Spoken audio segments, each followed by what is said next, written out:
Roman നഗരത്തേക്കാൾ മനോഹരമെന്ന് സഞ്ചാരികൾ വിശേഷിപ്പിച്ച ഒരു സാമ്രാജ്യം ഇന്ത്യയിൽ ഉണ്ടായിരുന്നു. അതാണ് വിജയനഗര. സംഗമ, സലുവ, തുളുവ, അരവിടു എന്നിങ്ങനെ 4 രാജവംശങ്ങളാണ് വിജയനഗര സാമ്രാജ്യത്തിന്റെ ഭാഗമായി ഉണ്ടായിരുന്നത്. ഇതിൽ സംഗമ രാജവംശത്തിൽപ്പെട്ട ഹരിഹരനും ബുക്കയും ചേർന്നാണ് 16-ാം നൂറ്റാണ്ടിൽ ഈ സാമ്രാജ്യത്തിന് തുടക്കം കുറിക്കുന്നത്. ലോക നിർമ്മിതികളിലെ ഒരു അത്ഭുതമായിരുന്നു വിജയനഗരത്തിന്റെ തലസ്ഥാനമായ തുംഗഭദ്ര നദിക്കരയിലുള്ള ഹംപി. സംഗീത സ്തംഭങ്ങൾ അടങ്ങിയ ക്ഷേത്രങ്ങൾ, തിരക്ക് നിറഞ്ഞ കച്ചവട കേന്ദ്രങ്ങൾ, സ്വർണം കുമിഞ്ഞുകൂടിയ ഖജനാവ് എന്നിങ്ങനെ സമ്പത്തിന്റെയും സംസ്കാരത്തിന്റെയും ഒരു പ്രദേശമായിരുന്നു ഇത്.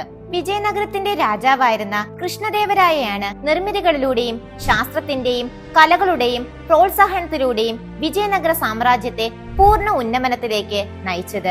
Abdul Razzaq, Niccolo de Conti, Domingo Paes, Fernao Nunes എന്നീ സഞ്ചാരികൾ ഇന്ത്യ സന്ദർശിച്ചതും ഈ കാലഘട്ടത്തിലായിരുന്നു. തളിക്കോട്ട യുദ്ധത്തിലേറ്റ കനത്ത പരാജയത്തിന് ശേഷമാണ് വിജയനഗര സാമ്രാജ്യം ഇല്ലാതായത്.